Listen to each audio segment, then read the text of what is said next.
혹시 이런 경험 있으셨나요? 늘 바쁘게 살고 나름 최선을 다하고 살고 있는데 마음 한편에는 채워지지 않는 느낌이 있습니다.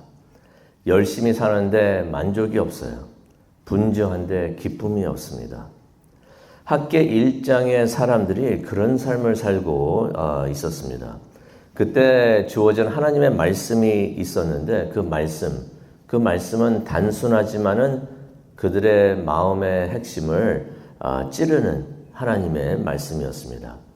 너희 행위를 살펴봐라. 네가 사는 모습을 생각해봐라. 오늘 우리도 하나님 말씀 앞에서 우리의 모습을 보기를 원합니다. 때는 약 기원전 520년이 되었습니다. 백성들은 포로 생활, 바빌론의 포로 생활에서 페르시아가 됐죠. 이제는 포로 생활에서 이제 돌아왔습니다. 새 성전의 기초는 놓여졌고요. 하지만 주변의 반대에 밀려가지고 성전 건축이 중단이 되었던 것입니다. 그런데 그렇게 중단된 채 세월이 지난 지가 16년이나 됐습니다. 그러는 사이에 사람들은 각자 자기 집을 잘 짓고 자기 삶에만 몰두하고 있었습니다. 그렇다면 건축이 중단됐던 성전은 어떻게 됐나요? 사람들이 2절에 나오죠. 사람들은 이런 말을 합니다. 아직 때가 아닌 것 같습니다. 재건축을 하는 것은 아닌 것 같습니다. 라고 말을 합니다.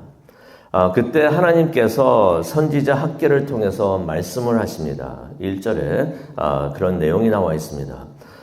무슨 말씀을 하셨는가? 그 내용이 4절에 나와 있죠. 그렇다면 성전은 무너져 있어도 되고 너희만 잘 꾸민 집에 살고 있을 때란 말이냐라고 하나님께서 말씀을 하십니다.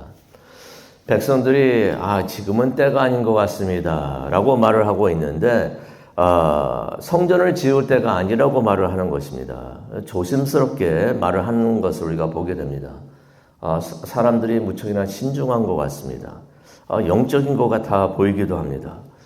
조심스럽게 말을 하는 거 보니까 성숙해 보이기도 합니다.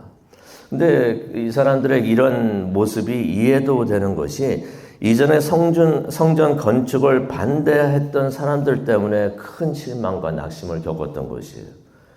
그런 일이 있은 다음에 성전 건축이 중단도 되었었고요.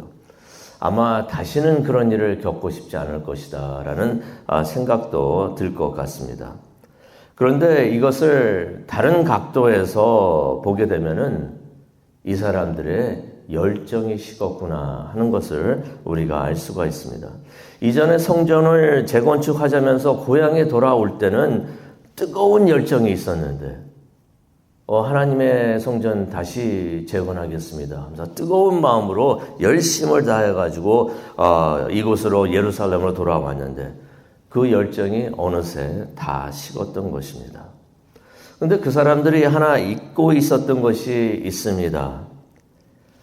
지금은 때가 아닙니다 라고 말을 하고 있었지만은 성전 건축은 하나님의 뜻이었던 것이에요. 하나님의 명령이셨던 것입니다. 그래서 성전 건축을 지체하는 것은, 미루는 것은 하나님의 말씀에, 하나님의 명령에 불순종을 하고 있는 것이었습니다. 하나님께서는 바로 그것을 지적해 주시는 것입니다. 그들이 자기 집을 잘 짓고 그것에서 잘 살고 있는 것 가지고 하나님께서 뭐라 그러시는 것이 아니에요. 하나님께서 말씀하시는 것은, 지적해 주시는 것은 각자 좋은 집에서 편하게 살고는 있는데 하나님의 집은 중단된 채, 무너진 채로 그냥 방치되고 있었던 것입니다. 그때 하나님께서 5절에 이런 말씀을 하십니다. 너희는 너희 행위를 살펴보아라. 무슨 말입니까? 지금 너희들이 하고 있는 그 모습을 생각해 봐라. 한번 봐라. 라고 하나님께서 말씀을 하십니다. 그런 생각이 듭니다. 혹시 우리는 그러지 않는가요? 하나님께서 지금이라고 하시는데, 지금이라고 말씀하시는데 우리는 잠시만요. 나중에요. 지금은 아닌 것 같습니다, 하나님. 라고 하지는 않는가 생각이 듭니다. 그러면서 이제 하나님께서 하라고 하시는 일을 미루면 안 되는 이유를 말씀을 해 주시는데요. 6절을 보게 되니까 이런 말씀이 있습니다. 너희가 씨앗을 많이 뿌려도 얼마 거두지를 못하고 먹어도 배부르지 못하며 마셔도 만족하지 못하며 입어도 따뜻하지 못하고 일꾼이 싹을 받아도 구멍난 주머니에 돈을 넣음같이 되었다 라고 말씀하십니다. 최선을 다해가지고 열심히 일하고 분주하게 사는데도 만족이 없다는 것이에요. 많이 일을 해도 얻어지는 것이 없다고, 작다고 말씀을 하십니다. 문제는 게으른 것도 아니고요. 시간이 없어서도 아니고 삶에 있어서 우선순위가 잘못됐기 때문이다 라고 말씀을 해 주시는 것입니다. 그들에게 있어서 우선순위는 자신의 집이었던 것이에요. 자신의 인생, 자신의 커리어. 하나님의 일은요, 나중에 시간이 되면, 지금은 아닌 것 같습니다. 7절에 하나님께서 그들에게 말씀을 하십니다. 하나님께서 자기 성찬을 하라고 말씀하십니다. 그 내용이 7절부터 11절에 나옵니다. 7절을 보니까 하나님께서 이렇게 말씀하십니다. 만군의 여호와가 말하노라. 너희는 각자의 소행을 봐라. 조금 전에 말씀하셨는데 또 그 말씀을 하십니다. 너희는 너희의 모습을 살펴보아라. 그러면서 하나님께서 왜 삶이 피곤하고 왜 삶이 메마른지 분명히 그 이유를 말씀을 해 주십니다. 9절에 나옵니다. 너희가 많은 것을 바랐으나 거둔 게 적었고, 소망하고 원했던 게 있었는데 이룬 것이 적었습니다. 또 너희가 그것을 집으로 가져갔으나 내가 다 흩어버렸다, 불어버렸다, 다 날려버렸다 라고 하나님께서 말씀하십니다. 9절에 계속 말씀하시죠. 이것이 무슨 까닭이냐. 내 집은 무너져 있는데 너희는 각자 자기 집 일에만 바쁘기 때문이다 라고서 말씀을 하십니다. 그러면서 10절에 이런 말씀하십니다. 그러므로 하늘은 너희에게 이슬 내기를 멈췄고 땅이 열매 내기를 멈췄노라. 왜 이런 일이 일어났을까요? 11절입니다.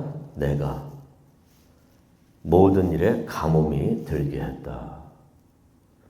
하나님께서 막으셨다는 것입니다. 그들의 삶이 피곤하고 열매를 맺지 못한 이유가 있었던 것입니다. 열심을 했는데, 열심히 뛰어다녔는데 삶에 기쁨이 없고 만족이 없고 내 삶은 왜 이럴까? 하나님께서 막으셨다는 것이에요. 하나님께서 은혜의 비를 멈추게 하셨다는 것입니다. 근데 이것은 벌이 아닙니다. 하나님께서 경고를 주셨던 것이에요. 그거를 우리가 어떻게 알 수 있냐면 벌이면 그걸로 끝이죠. 근데 하나님께서 경고를 주시는 거예요. 지금이라도 늦지 않았다라고 하면서 하나님께서 경고를 주시는데 그것을 우리가 알 수 있는 것이 하나님께서 이 문제를 해결할 수 있는 해결책을 주십니다. 그게 8절에 나와 있습니다. 너희는 산에 올라가서 나무를 베어다가 성전을 지어라. 그러면 내가 기뻐하고 영광을 받으리라. 하나님께서 이전에 주셨던 그 말씀, 성전을 재건하라는 그 말씀, 그 하나님의 뜻을 다시 한번 알려주십니다.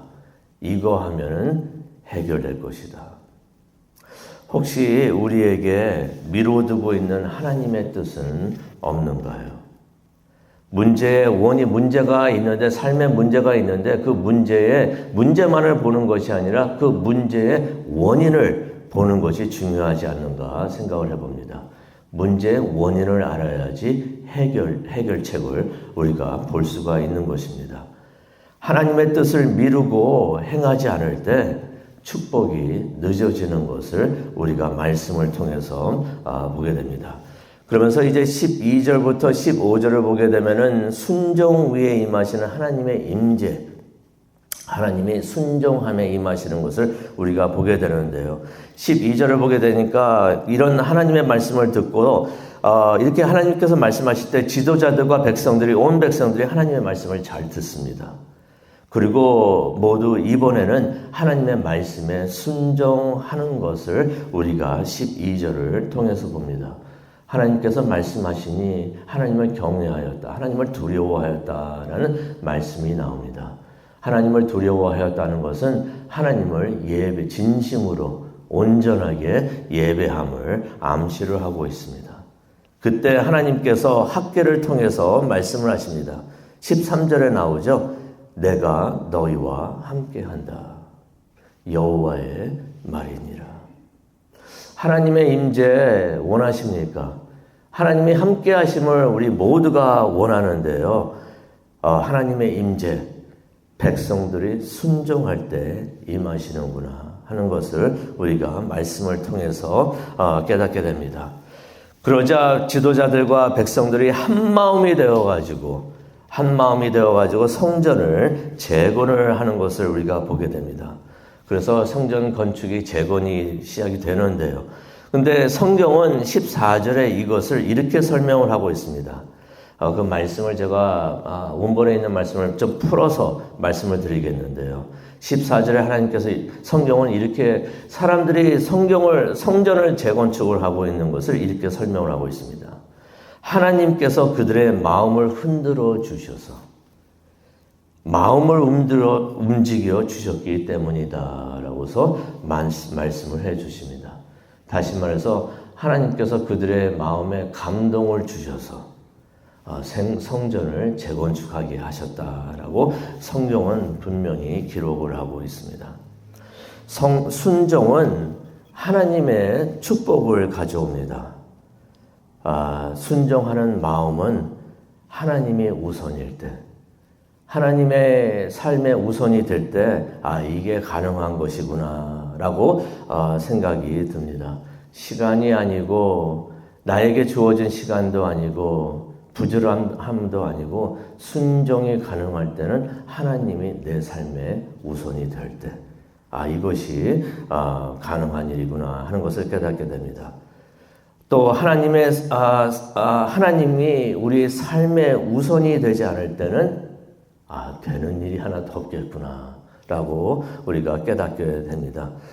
하지만 하나님을 우리 삶의 우선으로 삼을 때, 하나님께 모든 그렇게 영광을 돌릴 때 하나님께서 우리에게 임하여 주시고 모든 일이 잘 되도록 하나님께서 축복을 주시는 것을 우리가 말씀을 통해서 보게 됩니다.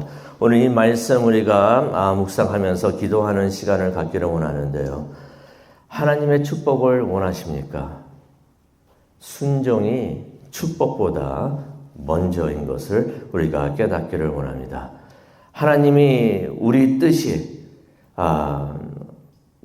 그의 뜻이 우리의 삶의 우선이 될 때, 그래서 하나님 말씀에 순종을 할 때, 하나님이 임재하시고 하나님의 축복이 우리와 우리 가정과 교회 위에 임하시는 것을 우리가 깨닫기를 원합니다.